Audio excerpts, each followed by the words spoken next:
my suggestion to you is before you actually start the car while it's cold, go and crack the bleeder. Make sure it's nice and easy to open and close, but just so that the plastic doesn't bind up on you while you're trying to bleed the coolant. This is the OEM coolant bleeder valve right here with the Phillips on top.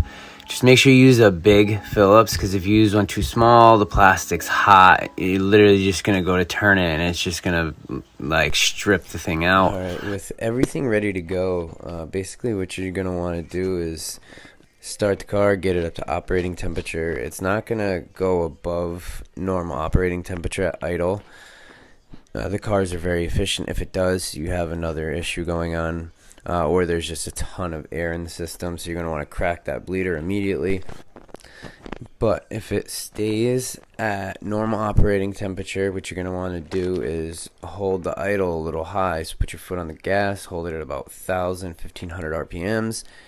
You'll see the temperature start to rise if there is air in the system. Be sure, again, to make sure your heat is blasting on high. So the heat's going to go up to, say 3/4. You're going to see it start to rise, jump out and get to that bleeder valve, crack it open, and that's when you're going to know what to do. So if you see it start to bubble, maybe you see a little bit of coolant and some air, you'll see the air in the coolant. But if it's just solid coolant, shut it, let it cycle, crack it again, and just keep the temperature up, because if it's at operating temperature, the thermostat's not going to be open, the pump's not going to be pumping water, so then it's not going to be cycling. So you can crack the bleeder all you want, nothing's going to be happening. Also, if you know it's overheating and you crack the bleeder and just no coolant's coming out and nothing's happening, look for cracks in the system and the radiator, things like that, because I've had that issue as well. But it's this, if you've bled a car before, even through the radiator cap, it's the same thing. So basically, it's very simple. There's not much to it. With this bleeder valve being at the highest point, the air goes right to here. So if the car is up to temperature and you're trying to bleed it and you can't get all the air out, or the car just keeps overheating, it's more than likely you have another issue, because these cars are super simple to bleed. It's just if you're doing it the wrong way, it's not gonna work right. I mean, it was designed to be bled one way, and if you try and bleed it another, it just doesn't work right.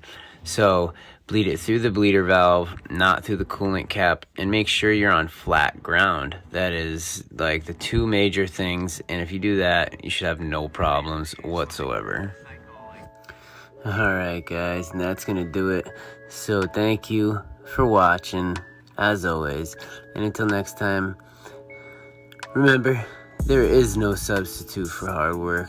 So if you want something, go out there and get it. Peace.